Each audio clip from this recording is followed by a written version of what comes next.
في شيء ما حد ركز عليه او قل ركزوا عليه، وكو تخلف إريك تين هاغ حضور جنازة الأسطورة السير بوبي تشارلتون.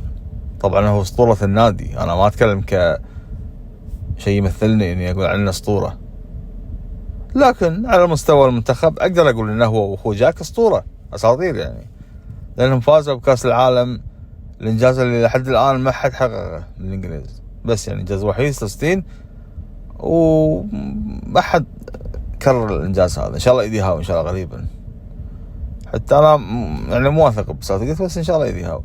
لكن لما يقول إن عندي أسباب شخصية تخليني أروح حول عنده وما أحضر جنازة بوبي تشارلتون، ما قال شنو، أنا هذا اللي خلاني ما أصدقه، إنه ما قال شنو أسباب شخصية. يا أخي صور وثق، أكد لنا إنك أنت عذرك سمين على الأقل، وإن قلبك مع اليونايتد وكان ودك تحضر الجنازة سير بوبي تشارلتون.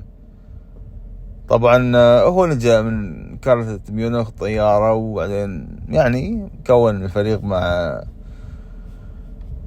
مجموعة جديدة نقول. لكن أنا الحين خل إنجاز هذا 66 ولا مع يعني ماتبازبي ولا مع بوبي تشارلتون نفسه، أنا أحس إن إريك تين هاغ قلبه مو مع اليونايتد، وإن تفكيره ما يتجه لأولد ترافورد، إنه بس الحين خذ غرفة الملابس بعد هوسته مع رونالدو، أو الاختلاف اللي صار مع لاعبين أكثر، سانشو صار مع فاران الحين، فالكل قام يقول والله كلام رونالدو صح. تين هاغ العلة فيه لما ما تحضر وتتخلف عن جنازة أسطورة النادي، واللي arguably يعتبرونه أعظم لاعب بريطاني بالتاريخ، ما تحضر جنازته لأسباب أنت لحد الآن مجهولة. لحد الآن أنا ما أدري أنت صدق رايح هناك أسباب شخصية، شنو أسباب شخصية؟ شنو اللي يخليك بالوقت هذا ما تحضر؟ طبعا حضر فيرجي، حضر سولشير، حضر هاري ماغواير، حضر لوك شو، إلا إريك تين هاغ المدرب الشخصي أو الحالي شخصية ما حضر. هذا الشيء لحد الآن يخليني مليون علامة تعجب، شنو صاير؟ ليش ما حضرت؟